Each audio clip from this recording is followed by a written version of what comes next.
Ella, if the moon gave you another life, it wasn't so you could sit here and cry. Tomorrow, you're coming with me to the Stag and Cag. He played us once. This time, he pays with his life. My sister, Ella Hart, and I were close, closer than anyone. But she hated my fiancé, Kaylin Ward. Every time someone praised him in front of me, she snapped first. Cecilia deserves a better alpha. Kaylin isn't worthy of her. I asked her why. Every time she opened her mouth, and every time nothing came out. Until the full moon celebration. Kaylin showed up carrying a moon lantern, but he didn't hand it to me. He lifted it high, right over my head, then dangled it in front of Ella. Ask me nicely, Ella. Maybe I'll let you have it. Ella's hand went straight to the short blade at her waist. She shoved him hard. Bastard! Cecilia saw that lantern first! Come near me again, and I swear I'll kill you. Kaylin dodged easily, eyes gleaming with that same teasing smile. The two of them brawled their way down the market street, knocking over stalls as they went. Alpha Kaelian is unbelievable. His fiancée's standing right there. His heart's already run off after Ella. I watched them disappear into the crowd. No yelling, no tears. I just turned around and started walking home alone. Behind me, Ella called out, Cecilia, wait for me! I shouldn't have turned back, but Ella was my sister, the one I loved most. Kaylin. He was the one I hated. She caught up, shoving an iron cast lantern into my hands. Her eyes were red. Her voice was soft. Cecilia, that moon lantern isn't even nice. This one's better. At least this one is actually useful. She held my arm. Don't be angry, all right? I won't let him treat you that way. I reached up, smoothed her hair back into place. I'm not mad. I was just tired of it. Kaylin sauntered over, the moon lantern still in hand, moving as slowly as ever.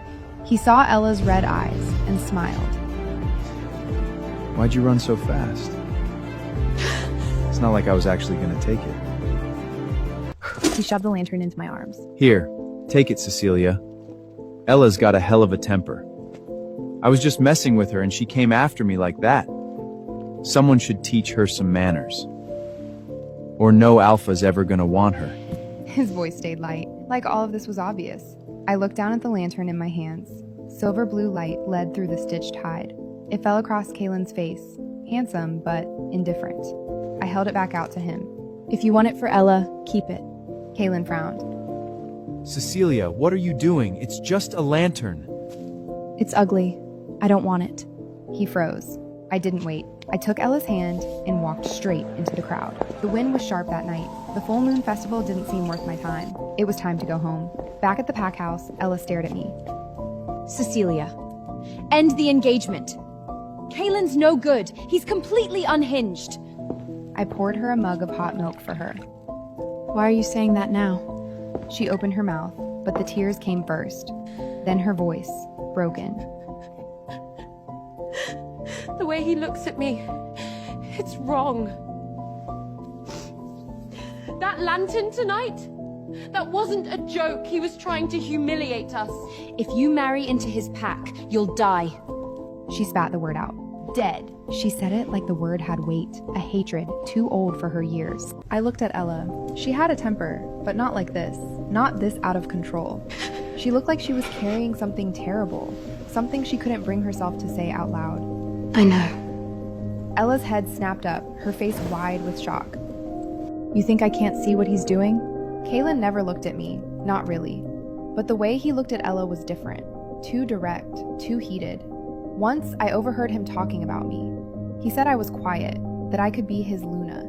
But he could never love a girl with no fire in her. Even then, I had already been waiting for him to dissolve the betrothal. But he didn't. Instead, he began pressing both families to set a wedding date as soon as possible. Ella loved me, and whenever I was treated unfairly, she'd fight back. And Kaylin knew that. He used me as an excuse to provoke her, waited for her to lose her temper, then called it a joke. And just like that, her rage had nothing to land on. Ella rushed over and wrapped her arms around my waist. Then she started crying. Cecilia, if you already knew, why didn't you break it off? I patted her back. Grandpa arranged this engagement before he died, with the old alpha of Shadow Pack. Silvermoon Pack values its word. We break this off first. No solid proof, no good reason, that's on us. I looked out at the dark window. I'll end it, but when I do, no one will have a word to say. I'll end it. But when I do, no one will have a word to say. The next day, a servant from Shadowpack delivered a gift of apology. A huge crate, honey nut cakes, rye bread, cured meat, and a few fine moonstones. Every single thing in that box was something Ella loved. Kalen sent it in the name of his future Luna. But the person he really wanted to give it to was Ella. I had the steward send the whole thing back to Shadowpack. None of them crossed our threshold. That humiliated Kalen. So by evening, he came to Silvermoon himself. Cecilia, what are you throwing a fuss about now? He came in with a sharp stride, already irritated. At the full moon festival, you turned down the lantern. I let that go. Then I sent you new gifts. What else do you want? Ella came charging out of the house with her short blade in hand. Kalen, get out. This is Silvermoon Pack. You were not invited. Trespass here again and you're asking for war. Kalen looked at her, then laughed to himself. Why is your temper always this bad? I came to see my future Luna. Why wouldn't I be here? He put weight on the words, future Luna, but his eyes never left Ella. Ella's hand shook on the blade. She moved to swing. I caught her wrist. Ella. Inside. Cecilia! Inside. She stamped once, furious, then went back into the house. I looked at Kalen. That box you sent yesterday, the cured meat was Ella's favorite. The moonstones were the same kind she wanted at the jeweler's and couldn't bring herself to buy. You called them gifts for me, but every single thing in that crate was chosen for her.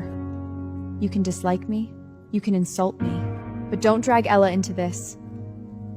Don't let her get smeared as the girl who went after her own sister's man. His face shifted. He probably didn't expect me to say it out loud, but it passed fast. Then that same arrogance came back. What are you even saying? Ella's your sister.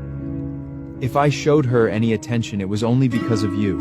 He took another step closer. And if you're jealous of your own sister, how are you supposed to be Luna of Shadowpack? How are you going to manage your own pack? Balance the factions within it? Anger rose hot in my chest. I looked him straight in the face.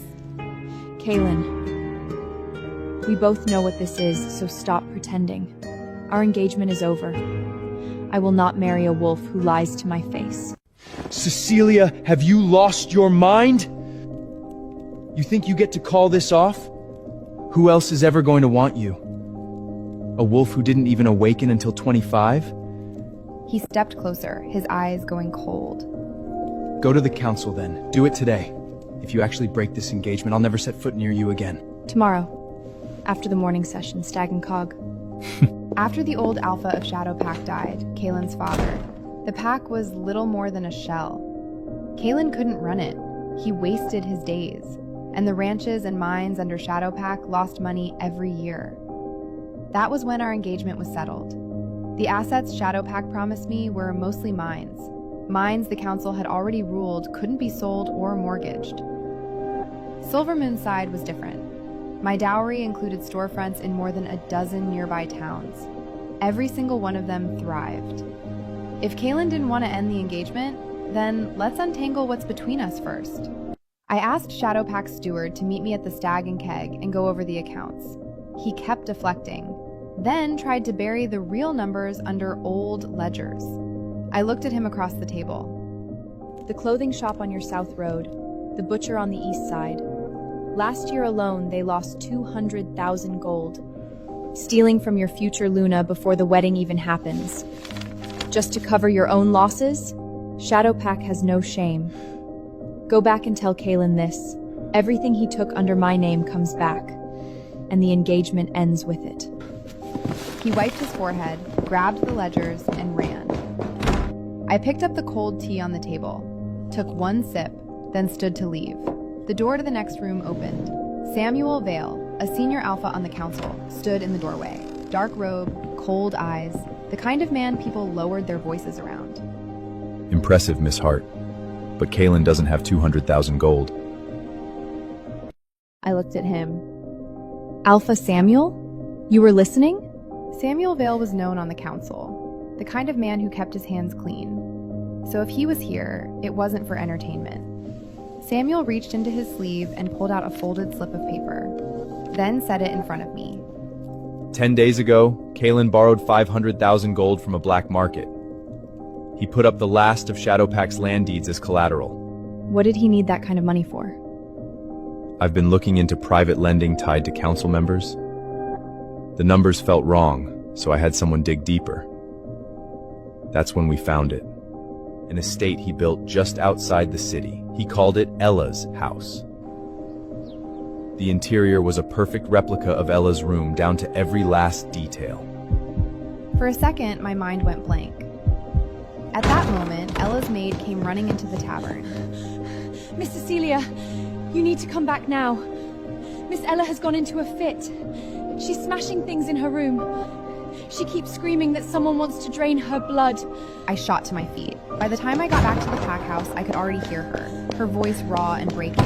Kaylin, you bastard! I won't drink it! That's Cecilia's blood! Cecilia! I was ice cold. I shoved the door open. Broken porcelain covered the floor. I stepped right through it. Ella was curled up in the corner. I pulled her into my arms. Ella, wake up. I'm here. Her whole body went stiff. Then she turned. The second she saw me, the fear in her eyes broke into tears. Cecilia, please, don't marry him. I didn't interrupt her. Then Ella couldn't bear it anymore and told me her secret. She told me she had lived this life before. In her first life, there had been no moon lantern. I had felt that something was off, but I never looked deeper. I still married Kalen. After the wedding, he was cold to me, but he kept using his place as my husband to come to Silvermoon. Again and again, to Ella. Ella tried to avoid him. In the end, she rushed into a proposal from a northern pack. Later, on the road north, her convoy was attacked by gold warriors. Everyone died. The truth was different. Kalen had her taken. He locked her up in the estate outside the city, Ella's house. Ella fought back against Kalen's pressure, but it broke her. She stopped eating, stopped speaking. The light went out of her eyes. Kalen got a formula from a witch. Then he set a trap for me. He locked me in a room for 3 years. For 3 years, he drained my blood. He mixed it into the remedy and brought it to Ella. I died in winter. When Ella learned the truth, she took that short blade and cut her own throat in front of Kalen. When she came back, it was the night of the full moon festival. She provoked him on purpose. She arranged those people on the street. She wanted me to know what he was. Ella had cried until her voice was nearly gone. She looked up at me. He wants us to be jealous of each other. He loves it, playing us against each other like this. I hate him. I despise him, Cecilia. I believe you. I held her close, kept my voice steady, but inside, murder was already on my mind. Kalen. I wanted him to die slow and ugly. When Ella finally calmed down, I took her hand and looked her straight in the eye.